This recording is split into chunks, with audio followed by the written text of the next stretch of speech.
Welcome to the Charleston Marketing Podcast, powered by the Charleston American Marketing Association and broadcasting from our home at Charleston Radio Group. Thanks to CRG, we're able to talk with the movers and shakers of Charleston, from economy to art, from hospitality to tech, and everything in between. These leaders have made a home here in the Lowcountry. They live here, they work here, they make change here. Why? Let's talk about it. Hello and welcome to the Charleston Marketing Podcast, powered by the Charleston American Marketing Association. We are recording in the Charleston Radio Group studios by our supporters of the Charleston American Marketing Association. Got to give a big shout out to Charleston's favorite DJ Jerry Feelsgood, with the beats at the beginning. Thanks to all of our sponsors. My name is Darius Kelly. I am your host today. I'm the founder of DK Design, a design-focused marketing agency here in Charleston, South Carolina, and I'm also the brand director at the Charleston American Marketing Association. Thank you for joining us, and I'm going to introduce my co-host here. Hey, what's going on, everybody? How's it going? Charleston, Mike Compton here, president and co-founder of Roombo Branding, GoRoombo.com, and your incoming president for the Charleston American Marketing Association. Thanks for joining us, listeners. I'm excited today. I got a fellow producer, fellow entrepreneur. I don't know. We just seem to have a lot of things in common as we keep talking. But this is Eric Elliott is in the house today, folks. Everybody applause, please. Everybody. Oh, the whole crowd. He brings an entourage with him. You know what? You shout out Jerry Feelgood. I'm going to shout out DJ Sparkbox, man. Oh, look at you. They all rolled, but he's pretty good too. Okay. Yeah. Shout out to him as well. Yeah. Who's DJ Sparkplug? DJ Sparkbox is Paul Schmidt. You got to learn that. That's Paul Schmidt. Well, see, you guys you're from. Let's just go right into this, Eric. You're from here. You from lived, Charleston. Born. So was Darius. Yeah. Oh. Yeah. Charlestonian. Yeah. I'm a little outnumbered here. I'm a little freaked out. I'm a comeya. You know what I mean? Yeah, we binya. That's what they call it, right? Yeah. What does that mean? What does that mean? Help me that out. means you've been here. That means you've been here. Okay, and what's the opposite of that? Comeya. That means you've come here. Like Kelly, she came from Boston. Right. Yeah. Same. I'm from Detroit, as we have Tampa. DJ Jerry Feelsgood. Dollar Menu, curry, sauce. I think all those guys. They're big in the Strawberry Lane. Strawberry Squad is what they call it. Strawberry Squad. So you know about these guys. I know all too. about that. I know the ambassador of the Strawberry Squad. Oh, who's this? That's DJ Sparkbox, man. Oh, this is the Sparkbox guy you're talking about. Yeah, he's right over there. Wait, he's in the room? Yeah. Oh, DJ what's up, Sparkbox buddy? is in the room. All right. He's also lighting and gripping and doing all the stuff for us. So what company is here right now? Who you got here? We got is this VIP or is this? VIP is one. VIP is one now. When we first started 14 years ago, we started out with just VIP Market, which focused on, at the time, it was mostly traditional.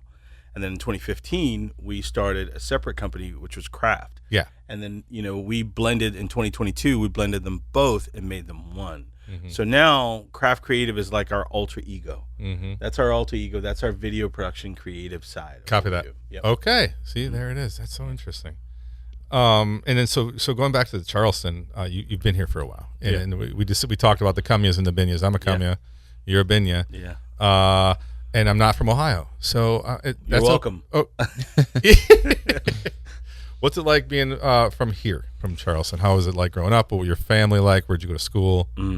I grew up in the projects of downtown Charleston. Okay. So, a lot of, for me, it's a lot of amazement wwhenever I drive through and I see, everything here.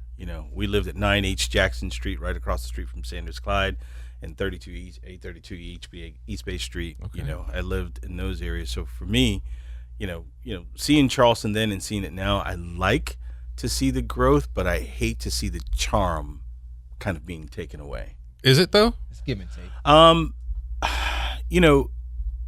I would, in some senses, I love the Historic Society. Love them because they preserve, Charleston, Yeah. And I feel like they fight for it. The funny thing is a lot of the people who are on the Historic Society, they're not from here either. John Wright is on this Historic Society, right? Isn't he? We interviewed him on the Mount Chamber. I love like the work that they're doing to kind of keep it, what it is. I love, that I can still see some places that I was familiar with as a kid. Right. And, I like seeing some hotels and I like seeing things like that. But, as long as, people remember what made the city great and they not lose those things, I feel like Charleston can always live on. You know what I mean? I feel like that too. Yeah. So, I love it. I went to school, like I said, right across there at Sanders Clyde Elementary. This is where I was born and raised. And then, I moved West Ashley when I was like 8, 9 years old. Okay. Yeah. Okay. Darius, where were you born?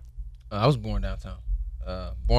Moved to North Charleston, moved to Goose Creek, moved to Somerville. Yeah. So we pretty much just kept migrating further away from the downtown area. But similar to you, my dad was born downtown. Yeah, man. Moved to West Ashley, went to Middleton High School. Yeah, we went to Middleton. Yeah, okay. That's right. Yeah. Hog. So, it was a hog. Yeah. Yeah. So I don't think it's around anymore, is it? No, it's West Ashley High School. I went to both high schools. Went to Middleton and St. Andrews. I mean, when I grew up, like Darius Rucker, I saw Darius Rucker like all the time. Yeah, he went to high school. Yeah, I saw him all the time. Like I hung out with, like, it was me and Darius's brother Jamar Rucker. Oh, like we would all hang out together. Like these guys, they lived across the street from like the Citadel Mall, Orleans Woods, Orleans Gardens. okay. So like back then, I mean, you never would have known, like, Of course. that he's huge the way he is. But I mean, you gotta love Darius and what he's done and how he's still here. He could be anywhere in the world, but he's still here. Well, that speaks to Charleston, doesn't it? Yeah, it speaks to Charleston. It does speak to Charleston. A couple of thoughts I had. Sorry, Darius, if I'm overstepping here, but did Darius Rucker, not Darius Kelly, did Darius Rucker have like a high school band? Like, was he always kind of singing back in the day? Like, man, I remember. Were you his drummer at one point? No, honestly, like I remember us like making fun that he didn't listen to the kind of music that we listened to. Sure. You know what I mean? Because he's right. Yeah, that guy was ahead of his time, man. Yeah, he was ahead of his time. I mean, Hootie for me had was his amazing. He had his sights set on big things. Yeah. Long before. Yeah. Long before. Well, you've got some big things going too, friend, don't you? Man. You're doing pretty well. So, the production company kind of turned into an agency, or what? Well, or creative, or the video marketing. Like the way it all worked was we were all more traditional back then. No one's focused on digital. So before 2020 hit, we focused on digital completely. Yeah. And so the marketing agency was always like the heart of our business. It still is the core of our business. But what we found out was, we would always run up against marketing directors all the time. Sure. Inside the digital marketing agency side. But we were like, what?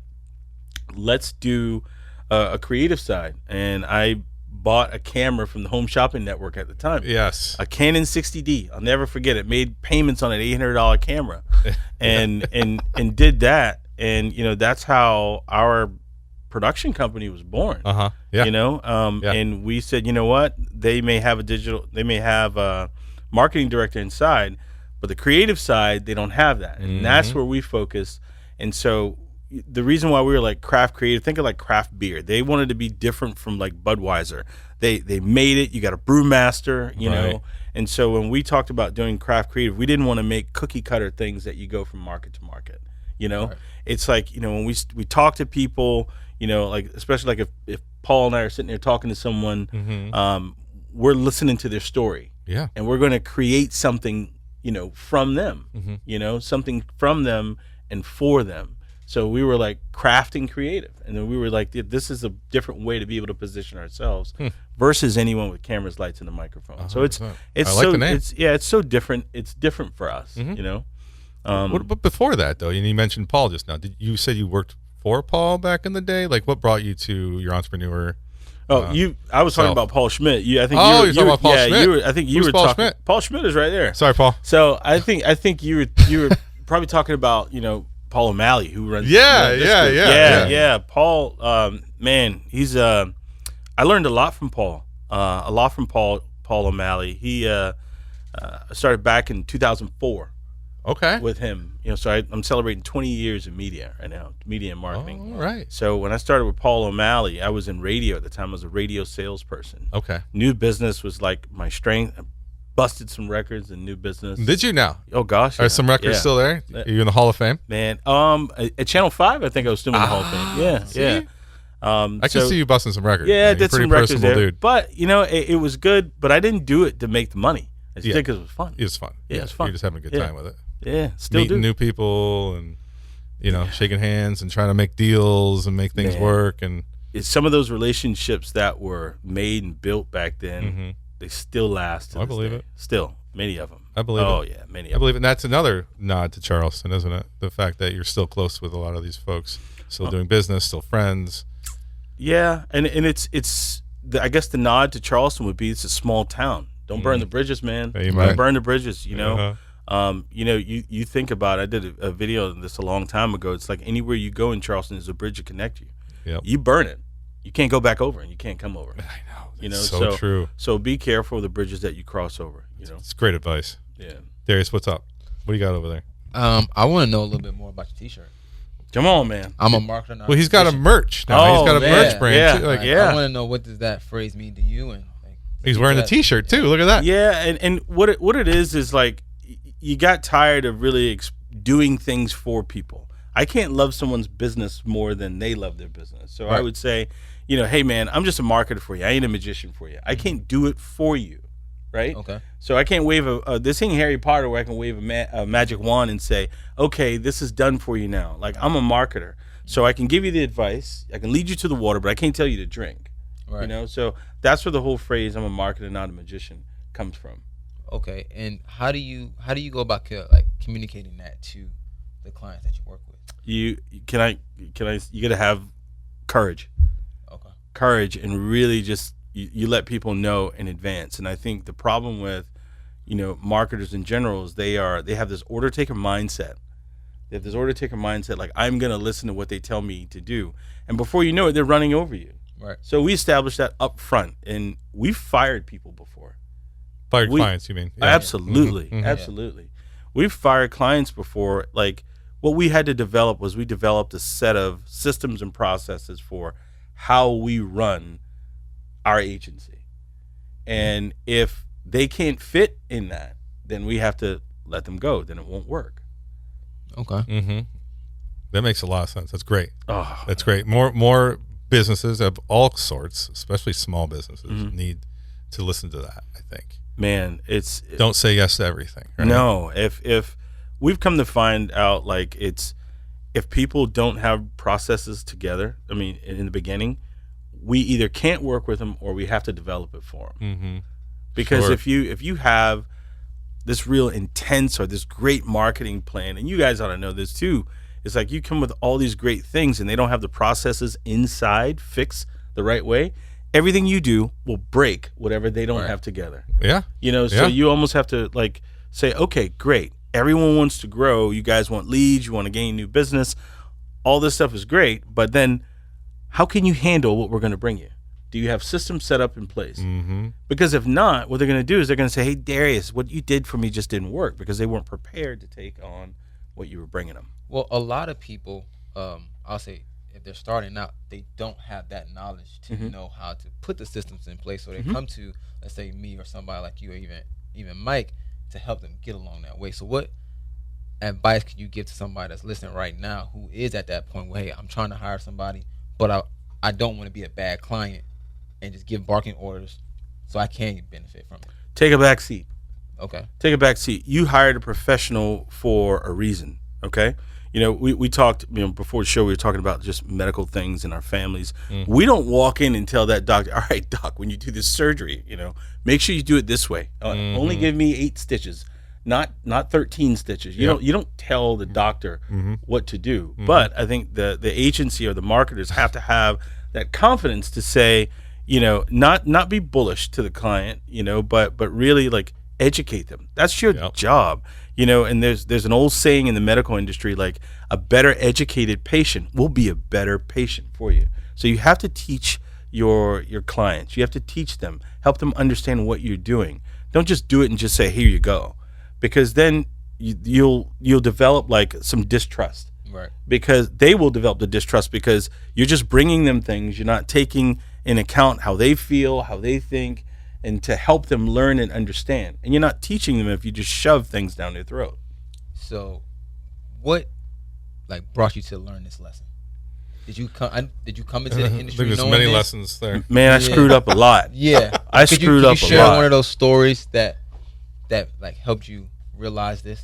Yeah, I think it all started with, I used to I used to think that I knew everything, and I used to think that I was great at hiring people. That's where it really started for me. Like, I thought I was great at hiring people, and then I realized I sucked at hiring people. Okay.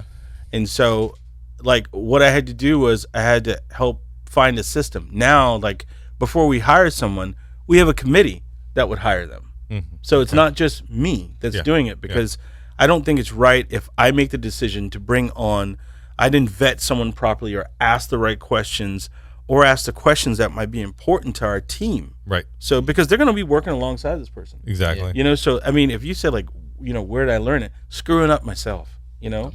I think that's where I learned a lot of the lessons, or really where I had to say, you know what, I'm not good at this. Let me try and figure out how I can be better and develop a system to be able to do it. And that was through your VIP marketing company. Okay. It was through VIP. You know, when I was in media, I had the privilege of watching a lot of people fail. Okay. But when they fail, I learned. Or watching them do a lot of things on what I felt wasn't good from a servant's heart standpoint. And I'm going to quote Jim Doyle, you know, a good friend, mentor, and has a book called The Selling with a Servant's Heart. And a lot of us, when we were in media, I wasn't taught to sell with a servant's heart. Mm-hmm. I was taught to sell. Make a quota. Make the quota. And when people have quotas, what do? They find a way to make it. Yep. Yeah. Right? Yeah. And they'll rip and they'll run and they do what they got to do just to make sure they make the quota. Mm-hmm. If I know the number's 30, it's like, I got to pace to that number, versus being able to guide me and having my mindset right to say, you know what?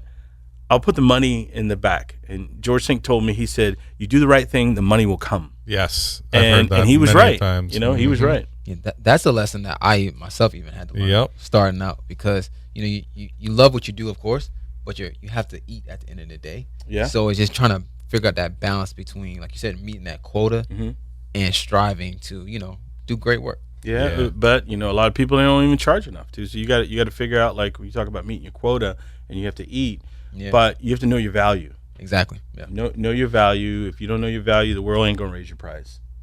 So just knowing your value. Okay, so with VIP marketing, you guys starting out, were you always focused on the law industry, or how did that pivot happen? We didn't find them; they found us.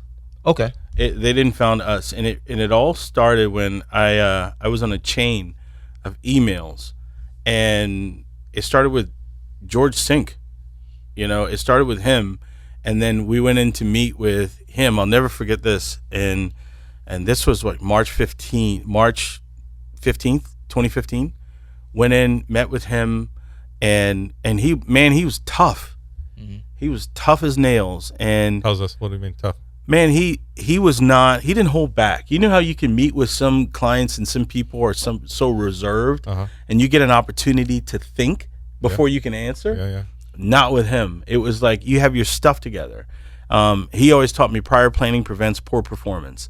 You have your stuff together, and when he asked you a question, you better know the answer. Mm-hmm. So he would ask these questions, and we started working with him, and it started out, we were supposed to temporarily work with him for like 6 months or something. Okay, yes. And then, you know, it turned into years and years and years and years.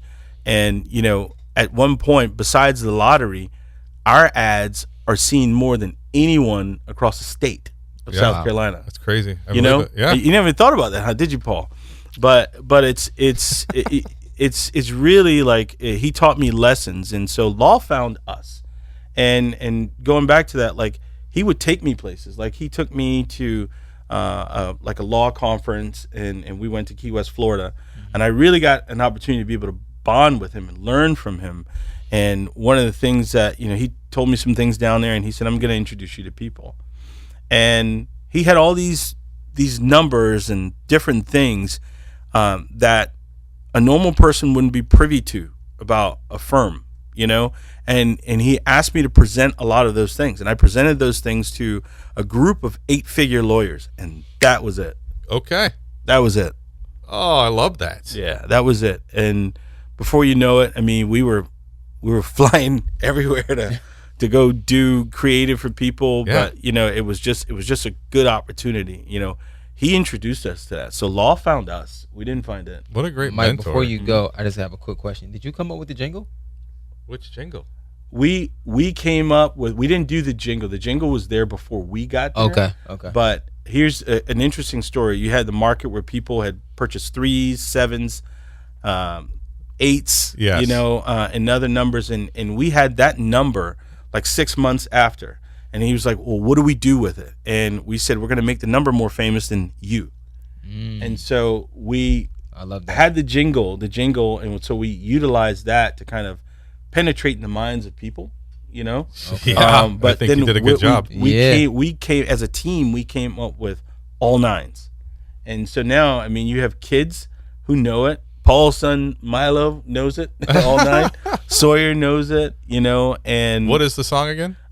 Get George Sink Law Firm on line called 999 and 99. Yeah. And, so you knew it, man. You made me say it. You dirty dog. Oh my gosh, you're dirty. So and then you had this one kid in the upstate.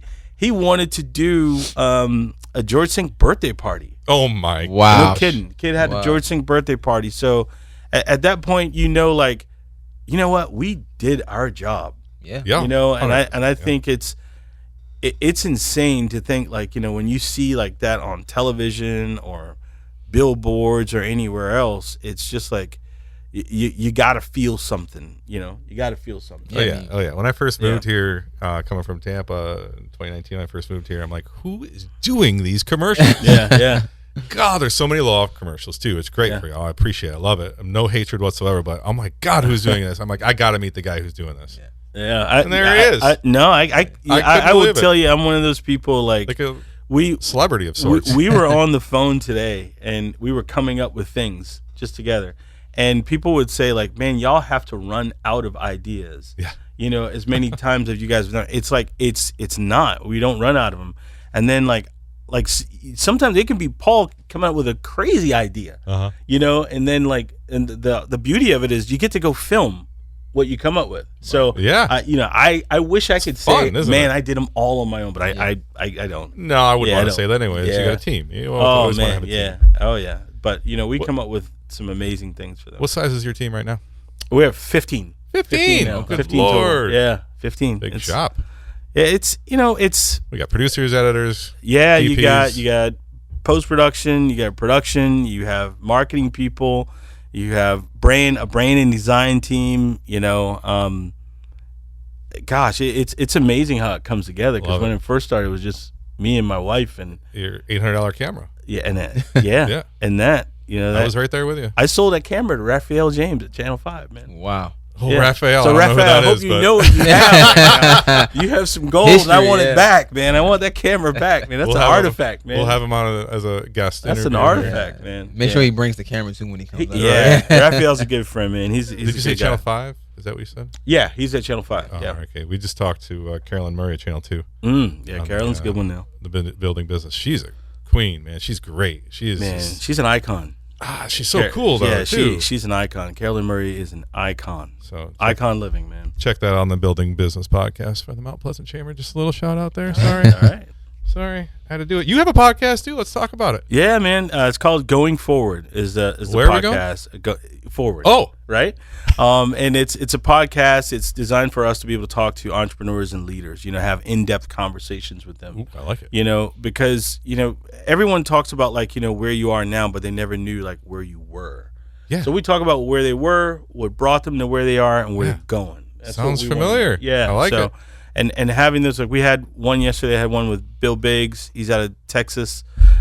He's big in the law community. I had Jim Doyle, and a lot of, we've had people all over the world, right, Pete? We've had people all over the world. They would reach out, patching them in. What are you doing? Man, they reach out to us. Zoom, how you? Yeah, we'll use some software, we'll use StreamYard, and we'll do those. Yep. But Pete puts together the podcast, make sure it's all perfect before it goes out. But they contact us. They contact us, and we never tell them what we want to talk about, ever. What do you mean?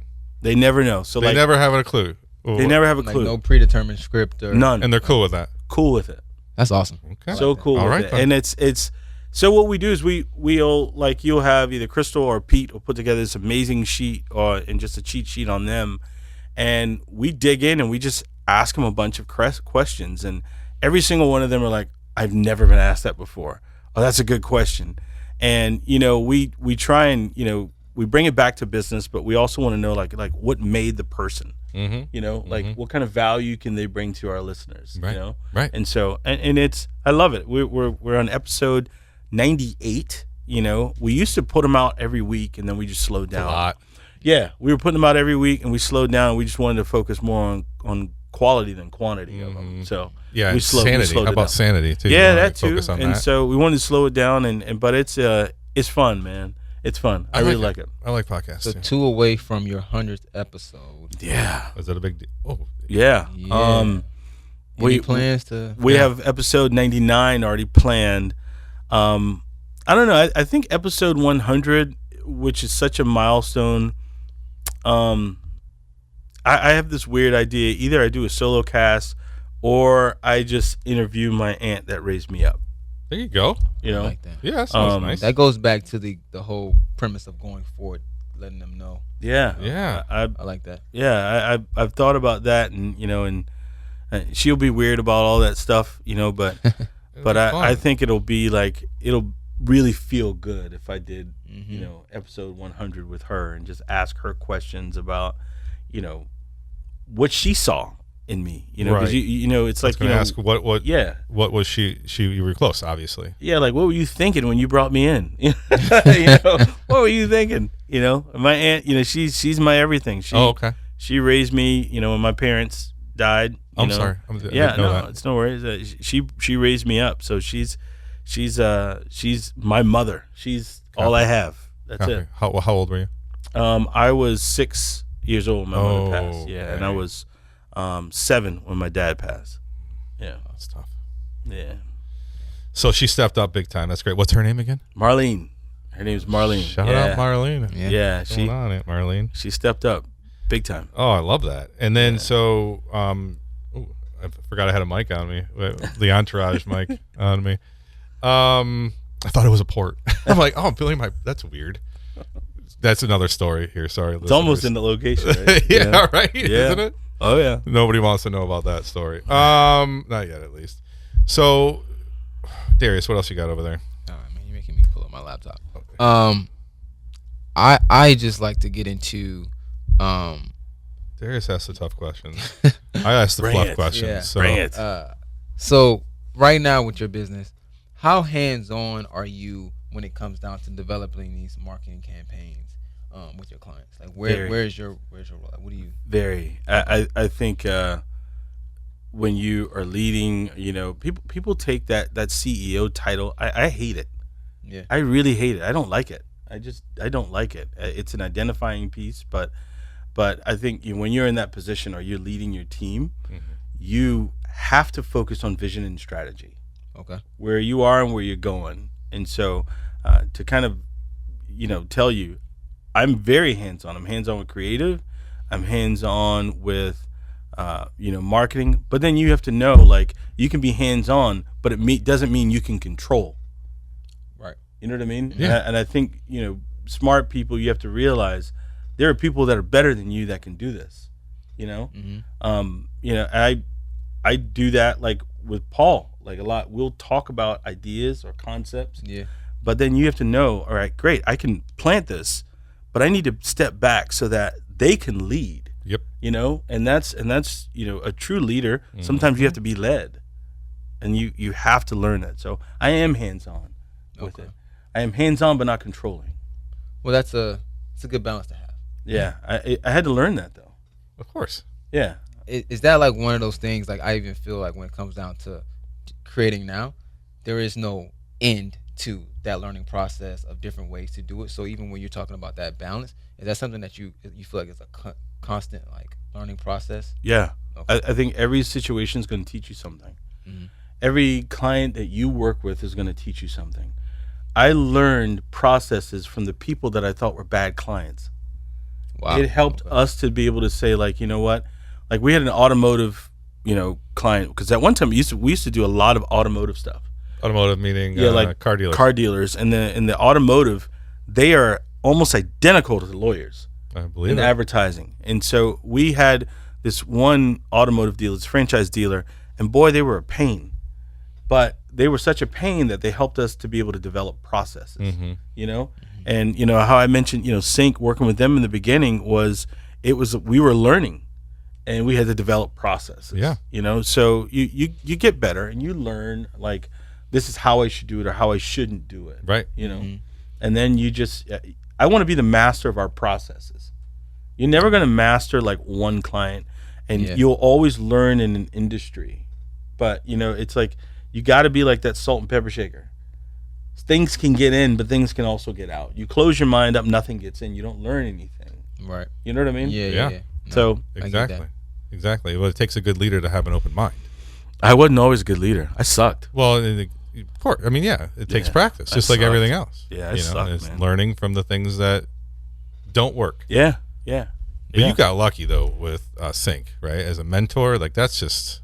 Yeah, I was on the phone with him great today. mentor I was on the to phone with him have. today. Was that early on in the VIP days? Like, when did VIP start? We started in September 21st, 2010.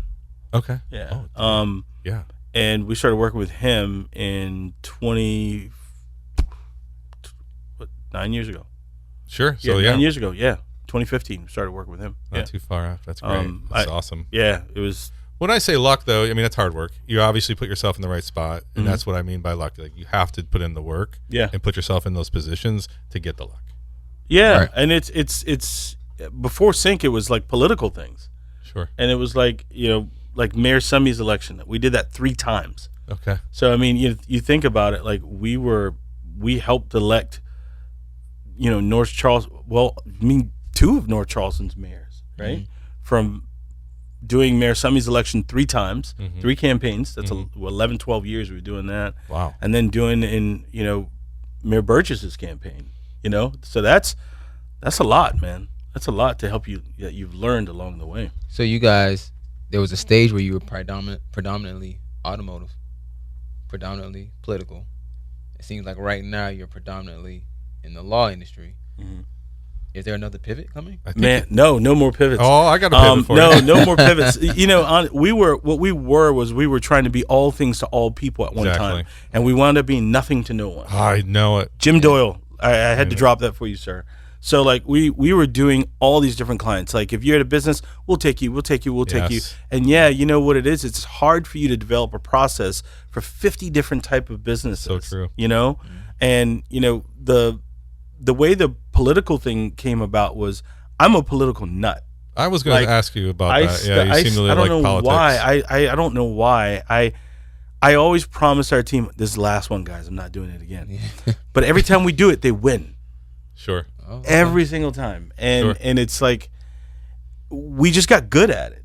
We got really good at it because it was a strategy part, you know, that I thought that we brought to the table. Like there's one campaign like we work on now, but we focus on law. But it doesn't mean that other people won't come to us. Right. One of my favorite clients is a retail flooring company. And they've been with us for 12 years. And like we know his business inside and out. But it doesn't mean that I want to go after all flooring companies. You know what I mean? Shout out to Mike. But it doesn't mean that we want to go after all companies like that. It's like, hey, this is our niche. Right. But you'll come to find that people will say, I know you're good at that, but I still want to work with you. Yeah. You know what I mean? Yes. And I think that is kind of the best testament or the best applause that you can give our team. It's like, I know you focus on law, even a construction company. Right. You know, we know you focus on law, but we want to work with you anyway. Yeah, it's a testament to how, you know, the work that you guys do. The leadership Obviously, there. it's Man, got to be impressive. I couldn't take credit. I could not. Well, speaking of that, I think you're next, if I was to manifest or see what I did the research on you, Mr. Elliott, was that you're turning and then this also came up with Aaron Kinzel's interview. Yeah. You're turning the camera on yourself. Yeah. Yeah. And is that a newish thing? What's going on there? I like it. And I got merch. You got merch. You know, you're already an entrepreneur. I think now it's like your personal brand. You wouldn't call yourself an influencer, would you? No. Oh, that's a dirty word. You don't want to be an influencer. Step one is a T-shirt. So I think I just like putting ideas out in the world. Yeah, and seeing how T-shirt. people react. With that, a good friend of mine, his name's Paul Potratz, and Paul ran Potratz Advertising out of Schenectady, New York. And Paul used to do this thing called, I got all these Pauls in my life, right? Yeah. Paul, Peter, I got a bunch of apostles. Yeah. So like I had, Paul Potratz used to do this thing called Think Tank Tuesday. And he would always get on camera. I mean, he had this like 250,000 person email list. And Paul became a good friend. I would ask him for advice on certain things. And he never, ever once not answered the phone or respond to a message. And he would just teach me things. Okay. And when I saw Paul doing it and I tried doing it, I was really nervous. Doing what exactly? Like getting on camera and just giving advice. I was like, I got all these things in my head and I wanted to get out and started, just not doing it to grow it, but just saying, I got to get this out of my head. I like teaching people. I find out like, you find out what you know, how much you know when you start teaching people. And then I was real nervous. I'm like, man, I'm a brother in the South, man. Nobody wants to see a brother in the South on camera. And then Jason Swank said to me, he said, Eric, if no one wants to do business with you, if they don't want to do it because of who you are, right? F them. And then 100%. When he said that, I was like, go. Yes. And so like now we started doing these videos called Marketing Minute, and we've done hundreds of them. And what I would do is I would go unscripted. And so like anytime I do anything, it's never scripted. Okay. Ever. I believe you. Yeah. I don't know. You tell me, Paul. You're smart, dude. You're smart. So we just don't script anything. So we just do it. And so turning the camera around on myself was a topic. I'm sure you have a topic in mind. Yeah. What that We'll come up with topics and some sometimes bullet points. No bullet points. Oh, no bullet points. No bullet points. They just shoot topics. They'd be like, okay, how about this situation? Like even when Pete and I used to sit inside the studio, and he would just bring up a topic, and we would just go from there because it's like. I feel like I almost felt like it was the release I needed. Sure, it's more therapeutic for you. Yeah, it's more therapeutic. Great way to put it. It's more therapeutic than just saying, I want to be an influencer. Let me turn the camera on me. Right. I hate the camera, but I'll talk to it. Yeah, like we'll direct. Like I'll be behind the camera, and I'll say, "Hey, can you say this for me, or can I get you to say that type of stuff?" But for me to be in front of the camera too, I mean, so did Erin's class? What's her class called? Something fueled. I did Erin's class. Erin Kinsel of, I love Erin. Oh, Coach Erin. I love her. By the time I met Erin, I was already doing them. And what Erin kind of told me was, Eric, focus on who you're talking to. She's like, you're talking so general, to everyone, and it's not made for everyone. Okay. And I had to do it the same way we were doing our business to kind of like say, I want to talk to lawyers. So I'll share parts of who I am on Instagram. You might see me, vacuuming my daughter's hair to put it in a proper ponytail. Okay. Or don't know about that. But yeah, or doing or showing things my wife would build, or what's your wife build? She builds all kinds of things around the house, man. What do you mean? Like a wood carver? Like she's building stuff out of nothing? Like she's bad, man. She's bad. What's your wife's name? Shaughnessy. Hi, Shaughnessy. She built like our dinner table. She built that. Wow. She built another dining room table. She just finished like a bench, in our breakfast area. Oh, that's a good teammate. Yeah. Oh yeah. I keep her around. Yeah. But and she did all these custom things around our house. So like that's her thing. That's her release. Okay. Yeah. Well, that's amazing. I love that.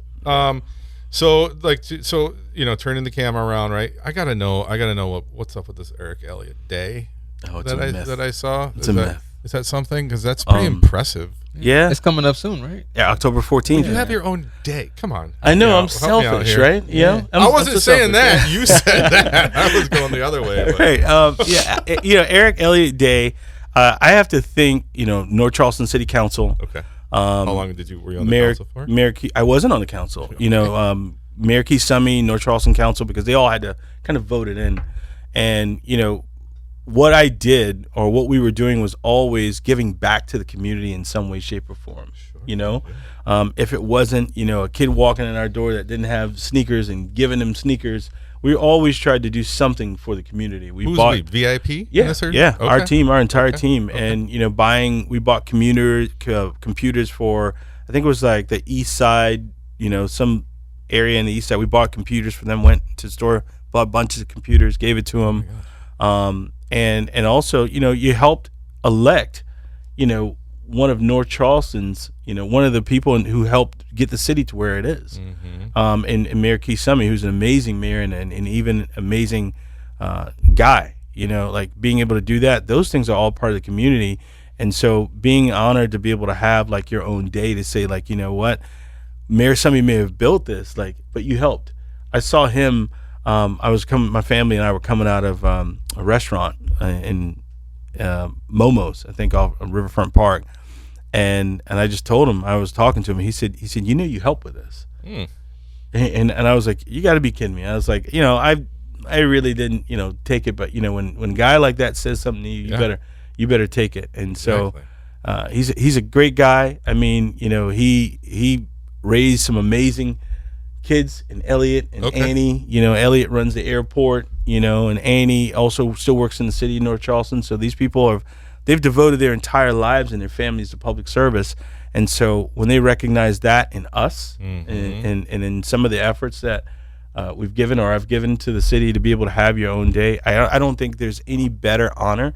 But more than anything, I'm glad that my children get to have that and say, you know what, that's my dad. Yeah. So that's what amazing. I want. What perks, like what comes with having your own day? I want to know, like, what's the fun side of this? Well, there's no money in it. Yeah. There's no money in it. I believe that. There's no money in it. I believe You get a really nice proclamation and some really kind words from the city and the recognition, but I think in life, a lot of us, what we want is that recognition. Right. You when you are proud of something or you want someone to be proud of you, the recognition goes a long way. So to kind of ask, like, what comes from it, it's great to have that paper to refer to, but I think the best part is not is it just Eric Elliott Day, it goes in here. Right. It won't leave you. It's just one of those things that it was putting his heart. Yeah, it's going right into you, man. And so there's no money that comes with it. I wish there was. Right. But what it is it's just it lets you know you did something good. Well, it's badass. Are you Yeah, kidding me? yeah, that's a big deal. Mike Compton Day is coming up. Yeah. All right, man. I'm waiting on it, Manifesting man. that I'm right waiting now. on it. I got to start doing more. I mean, you did and do a lot. That's right. What are you doing currently? Currently, I'm just now starting to serve with MUSC, Sean Jenkins Children's Hospital. Okay. So I'm on a PFAC board, Parent Family Advisory Council, there, and I had with my son, looking at the hospital, you just think decisions are just made. So this PFAC council, they are parents, families, and they work with the clinicians there. PFAC council. They work with the clinicians there. You help make decisions, and that hospital looks the way it did because everyone had an input on it. And even from visitors, I learned things about visiting hours and having visitors there. So all that. So that's one side of it on how I give my time. Also, I'm on a board for Reading Partners, South Carolina, with Kenny Harrell from Joy Law Firm. He actually helped, to bring me into that too. He serves on that board too. Amazing guy. And also another part of what I do at MUSC is I'm going in every Tuesday, every week for 2 hours from 10 to noon. Sean Jenkins. Yep. Yeah. At Sean Jenkins to kind of go wherever they tell me to work at. It may be playing in the pavilion. It may be wheeling somebody into a car. So that's going to be like my ministry. To myself. Yes. So. But why? Can you share your story with your son? Yeah. My son Sawyer, he's 7 now, and when he was 10 years old, I hope I say this right. 10 months old. Yeah, 10 months old. Yeah. When he was 10 months old, he was diagnosed with embroidal rhabdomyosarcoma. Hopefully I said that right. Yeah, right. And he, when he was diagnosed, I mean, it changed our entire family. It changed everything from them, him getting surgeries, and we talked about, getting ports in and all that stuff, and just the diagnosis, what it does for your family. And it was just, we felt like we were on an island, man. And shout out to my wife. Like at some point, my son and my wife had to go live in Jacksonville, Florida. Yeah. So they had to go live in Jacksonville, Florida, where he could get proton radiation therapy, for his cancer. It was like near his prostate. Okay. And so we had to make that decision because, how small he was, where it was. You had to be very precise. So proton therapy, there's not very many of these in the country. Honestly, never heard of it. Yeah, and I saw people from around the world, come there. And so while they lived there, I would, stay home, work, do our best to try and keep up with work, raise the kids, take the kids to school. Life still goes on when all this. Yeah, it goes on, and the world is unforgiving. The world is unforgiving, and it doesn't stop. And so I felt like I wanted to be able to do something to give back or make a kid laugh, a family laugh, or just knowing what they're going through. Yeah. To be able to be there, like I just have to do that. Yes. Because there was a lot of people that were praying for my son. Team members included. I mean, I had team members, come down. You hear me say Paul a lot. Even Paul came down to Jacksonville when he had to ring the bell.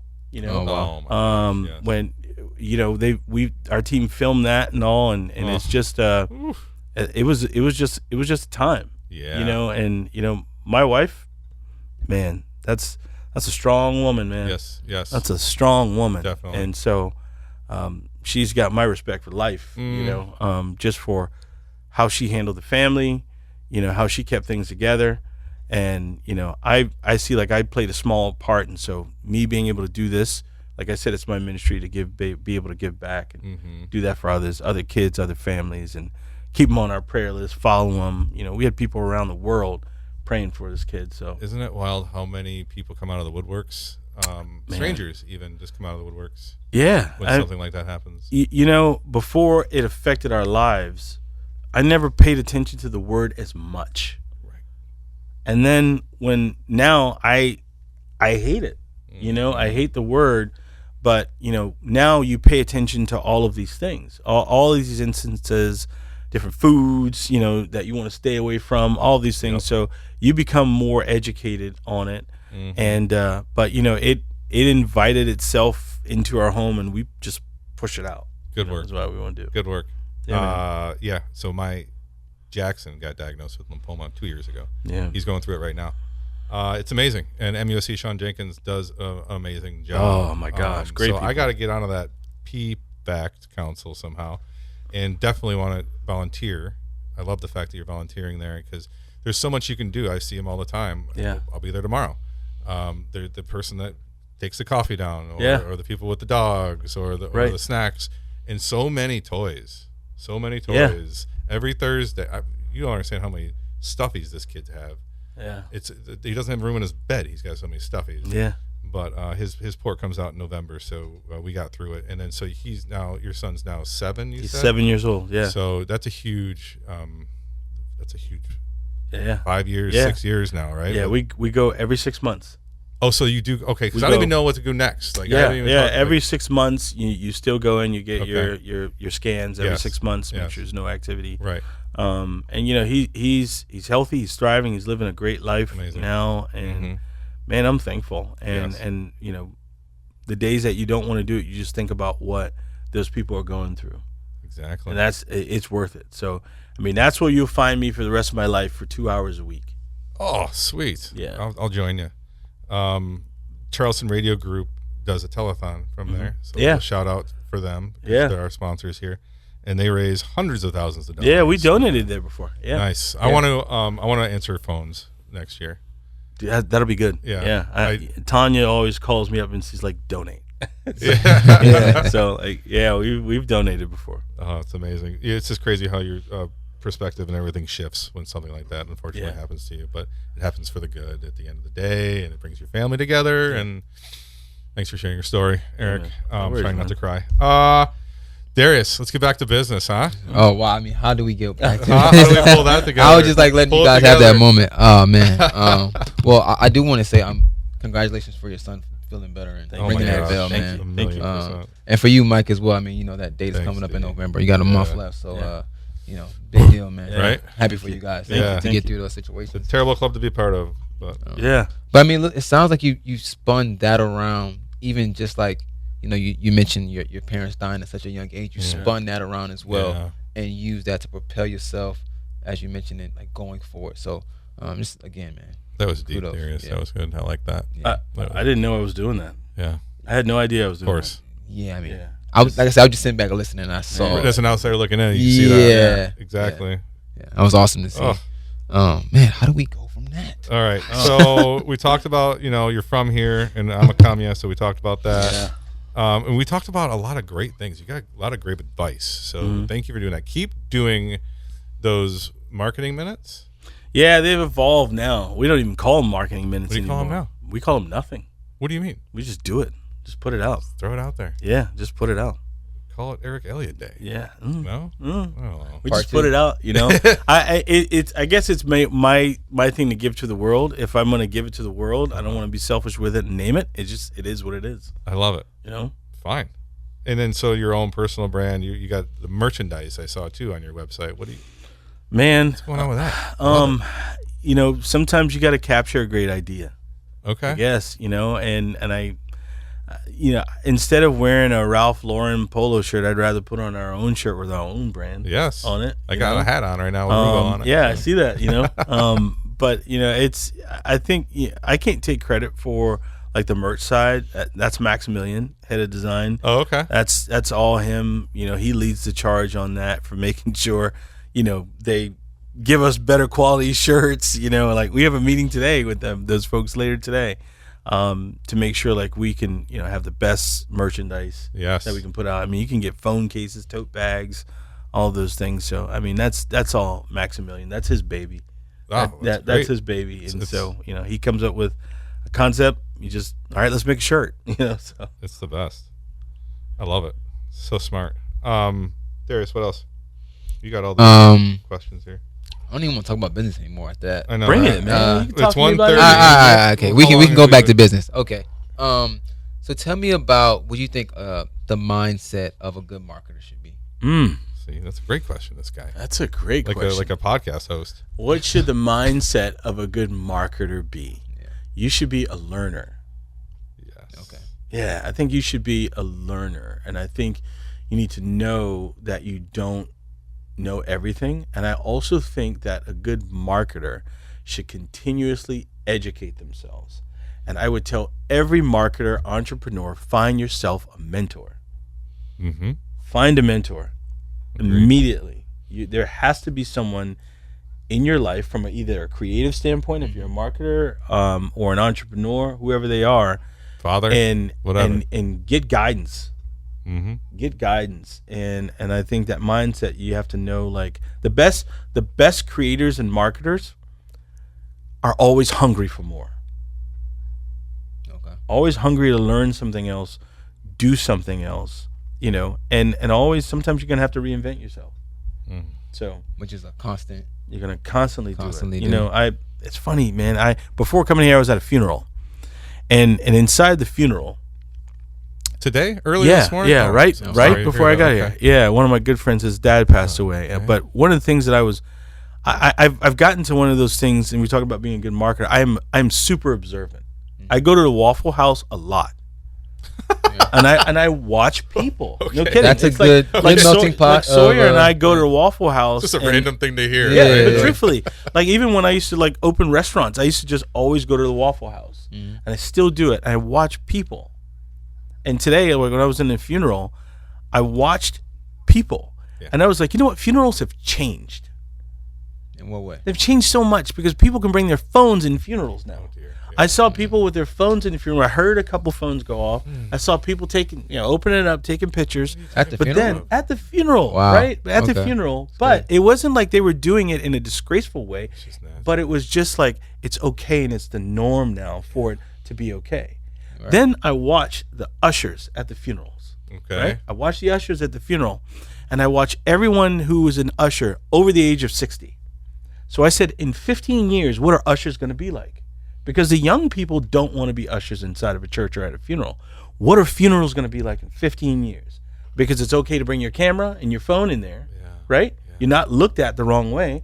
What are the ushers going to look like because they're not going to wear those dresses and uniforms anymore. With the white gloves. What is it going to look like when my kids are going to funerals? What is it going to be like? I mean, church has already changed. Yeah. So it's like, if you talk about like a marketer, you think about it, you have to change everything because the market's moving. And if you swim against the tide, man, you will drown. I mean, you swim against the current, you'll drown. Mm-hmm. Well, okay.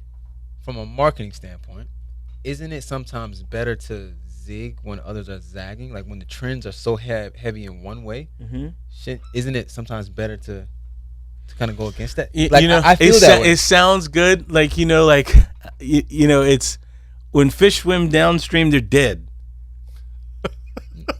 They're dead. Not salmon. You want to go up. How did the bear get the salmon? When he jumps out of the water and he's going up. Okay. Right? You got to be alive. Right. You got to be alive. I think we're assuming that. I think we're assuming we're alive right now. You got to really, but not just like heartbeat alive. I mean, truthfully, you got to really absorb things around you to become a good or better marketer. Mm-hmm. You have to see what is there. Right. So even if you're observing people, right, you have to really watch that. Yeah. You have to watch like how they're reacting to your product, to your design, because a lot of times from a marketer or a designer standpoint, we think, this is good, let me pass it over. And you pass it over. But do you ever think, like, how is the world going to react to this thing that I made? Right. How are they going to respond to it? Will it get more clicks if you're making an online banner? Will it move someone to be able to do something or have an action? So you have to pay attention to people. Yeah, I for myself, what I do to get that feel is I try to crowdsource a lot. So I like to ask random people. Like I'll go to a coffee shop. I do that too. And just show somebody something. Say, tell me what you think of that. Totally. Without giving really them a random person? Yeah, without advice. Without giving them any information of what I'm doing, I just show them a graphic and tell me what you think about that. Do you like that? Does this move you? Would this make you wanna? If it's for an event, would you want to attend this? And see exactly what they say. Well, that's usually the sign of someone who really wants to develop better. Right. We were inside of Colombia last week, and we asked just random people these questions. We would just ask random people, and every time we travel somewhere, we will always ask them if we're there for someone. We're going to ask them questions to see like what the market says or thinks about those people that we work with. Right. You know what I mean? Yeah. No, and sometimes you have to get those unbiased reactions to the work that you create, so that you're not so you have to detach yourself from what you've made, which is hard though. But you have to. Oh my God! Because at some point you have to let it go. Yes. It's like your child. You raised it. I've taught you. Now you got to go. Yeah. I think that's something that in the last say year and a half, 2 years, that's probably one of the biggest things I've learned. Because like I'm so passionate about creating and coming up with these things. It's even like working with the client is that when you put something out in the world and it doesn't go the way you expect, trying to detach from that and just move forward and say, okay, this is what it is, and I have to figure out a better way to go about that. Well, let me ask you this: do you ask the people in advance before you create it what you want people to feel? Yes. When they do that. Yeah. Because that's one question. When we deliver creative, I'm not gonna say, hey, what do you think? Right. You think it's good? Yeah. No, because you open the door for them to give opinions. Yeah. I want to ask you, okay, did I miss the mark? Because in the beginning you said 1, 2, and 3 were important. I did 1, 2, and 3. Okay, if I did not miss the mark, how does this creative make you feel? Right. Then you make them think. So sometimes the creative, it's not just the design you've made, it's how you present your own design to the people that you're creating for. Okay. You have to ask them, you get better when you ask questions. Kids are smarter because they ask why. Right. So what you have to do is you have to be able to ask them more questions. You should do that in advance. What do you want this creative to do? What do you see it like? How long do you see yourself running this? Okay, what do you think people feel about your company right now while I'm making this design for you? Ooh, Yeah. I don't so ask that. That's so good. you gotta be able to ask questions. That's what's gonna make you. What's gonna make you go from good, being a good designer, to a great designer. And that's what people are gonna make. They're gonna hire you based on, gosh, they ask great questions. Right. You know what I mean? Because now they feel like you're engaged in their project versus the typical, what's your budget? Oh yeah. You know what I mean? What's your color? You should already know by the time you call us if you can afford us or not. True. And you have to make sure that people know and understand what you bring to the table. Like Paul put up a video, or a remake of a video we had called Price and Value. You know, are you selling the design based on price or the value that it brings? That's great. It's great advice. No, that's good. Write that down, everybody. Yeah. Well, it's always value. I mean, I always I try to position things as an investment, where in everything that I do when I'm talking to the client. Are you using the investment as a word, or are you teaching them value? Well, Because if this guy who's hiring you is driving a Bentley, right. and you tell him, I want $10,000 for that dot I'm about to make you right now, and he says $10,000, well, why didn't you buy a Camry instead of you driving that Bentley? So he understands value. So sometimes you have to teach them value. So I'm trying to make this connection. So Sure. You mentioned like the presentation, right? Mm-hmm. So are you doing that in that presentation, or are you talking about just in the consultation, like that beforehand part? Well, when you have that original conversation, that conversation should be able to help you understand them. You ask those questions so you know exactly what your task is before you start doing it. Now let me ask you this. When you are done with that design, what do? You email it to them and say, tell me what you think? No. So what I do, that's what I used to do. What I do now is I always meet in person, and I try to I start out by kind of going back in history and telling them, hey, this is what led up to us meeting here today. Tell a story. Right. And then I present. Now what I don't think I do really well is like I kind of just like turn the laptop. And I don't think that's well. Like after I kind of like say my spiel, I don't think that works well. I think people hate a pitch, but they love a story. Right. Tell them a story, not just of the logo, but tell them a story. You know what? You can say, hey, Mr. Jones, this bank was created in 1958. In 1958, you guys transformed banking in Charleston, South Carolina. You did these things, and I'm proud to be able to help capture this story. But in 1965, you had this turn, and this is where you were. This is where you were. And these things led me to 2024 and how I'm presenting this logo to you today. Now, what I'm going to show you should capture that feeling and that emotion of everything that we discussed in the beginning. You said you wanted 1, 2, and 3, and we did all 3 of those. So I'm going to turn this laptop around, and I'm going to present to you your logo for the future. And I want you to tell me exactly when you see it how you feel, Mr. Jones. And you turn that laptop around, Mr. Jones going to melt. I'm melting right now. I'm telling you, do we have a product? You get what I'm saying? No, I get that. That's good. Thank you. That's how did you do that? So your design, you're birthing something into the world. You present it to them, Right. you know. And I, in your world or even anyone's world, it didn't matter if it's video, creative, or whatever. We don't just send videos to people. We do not do that. Yes, good. Right. We have a watch party. Let's watch it together. Right. Let's have an experience together. Yeah. So you think about it, it's a them. movie. It's a movie premiere. We're going to watch this together. So Awesome. This is the best podcast, I think, so far. That was. I mean, there's a lot of tidbits appreciate it. going on down Yeah, here, yeah. you know? I'm having a good time. So, oh man.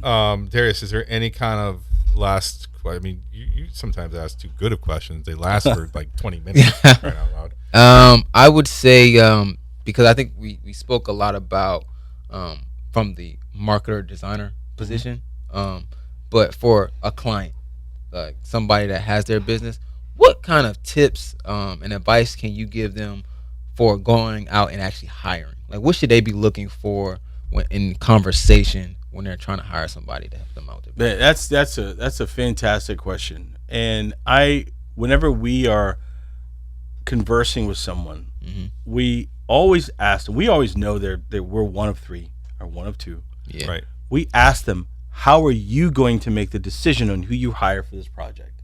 Okay. Oh, that's good. And we ask them, if you're making this decision, and they always tell you, I just want the best one with the best offer. Right. You know? Something So like are that. you hiring someone based on the price that they give you or the value that I can bring you? So I would say that's asking the questions and preparing their mindset and helping to differentiate yourself, because they're going to call 2 of you, 3 of you. Yeah.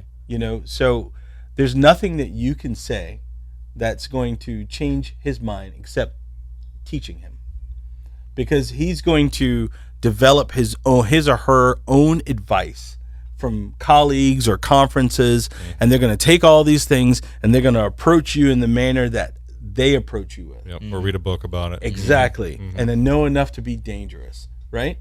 The first thing you have to do is let them know that you're the expert in the field that you're in. If he was a great designer, he wouldn't call you. He's a great lawyer. Yeah. You see what I mean? He's a great lawyer. Be a lawyer. You go over there and you do lawyer things.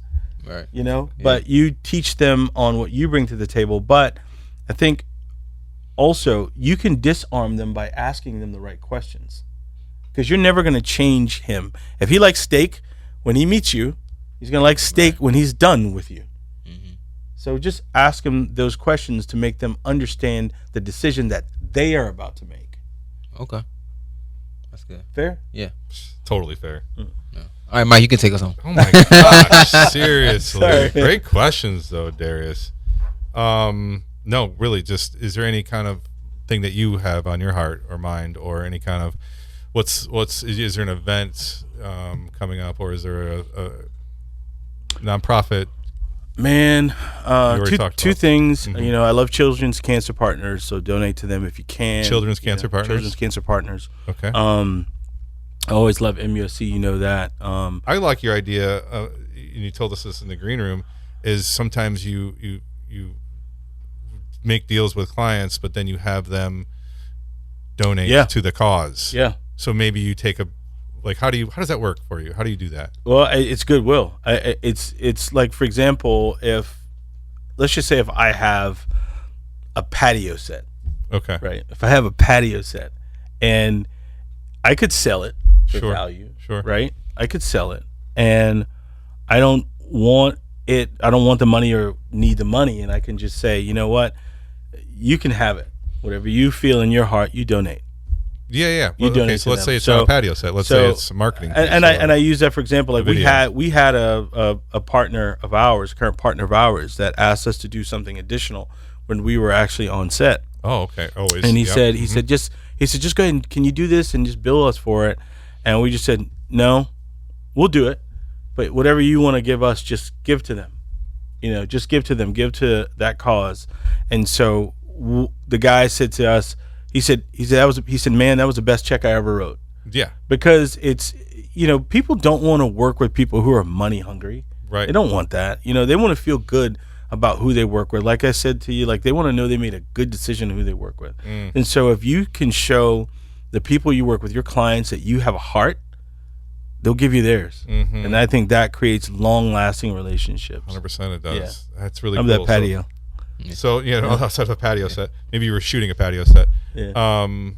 It's just amazing that, so client came to you and says, hey, I'm going to have an upcharge. This is what I want you to do. You're like, no, don't worry about the upcharge. Yeah. Donate to. Well, because sometimes you donate to Children's Cancer Partners or MUSC, Children's Hospital. I love those two. I love those two. And just do some good, man. Just do some good. You know, we got a 1% rule. You know, just, you know, it's not a monetary thing. Just do 1% better than you were yesterday. And the last thing I would say, if I had any parting words, is be good to your people. Be very good to your people, because they can work anywhere and they choose to spend a portion of their life with you. Don't make it miserable. So take care of your people, love your people. Bill Biggs, you know, says, you know, love and accountability. There's nothing wrong with loving them hard. I think they love that and they respect that, and they'll have accountability. But love your people, take care of your people, and try and have your goal should be to make the best place to work possible for you and them. That's what the goal should be. And do those things, you'll have a successful company. Not even successful, significant. Ooh, okay. There we go. Yeah. Love it. 1%. 1%. Okay, fine then. You're inspiring us, bud. That's what that is. Thanks for your time. Glad we made time. Yeah, Darius. Yeah. Good job. It's all him. It's all him, man. He gave us all those great words of advice and wisdom. Really appreciate it, man. Darius is gonna be killing it soon. I know. I see something in this guy. I don't know. What I it think is. I found 2 friends Thank you. now. I think you guys are going to be lifelong friends. Aw. Appreciate it. Aw, exchange numbers and all that. Thanks again, Eric. Really appreciate your time. Appreciate you, man. Before we leave, we'd like to thank our sponsors, Charleston Radio Group, Jerry Feels Good for the Beats, and, of course, the American Marketing Association. If you want to sponsor or be a guest on our show, reach out to podcast@charlestonama.org, and we'll get right back to you. Thanks, guys. Appreciate it. Thank you, Charleston. Till next time. All Yes. Thank Shout out DJ Sparkbox. That's right. All right, Al. Thanks.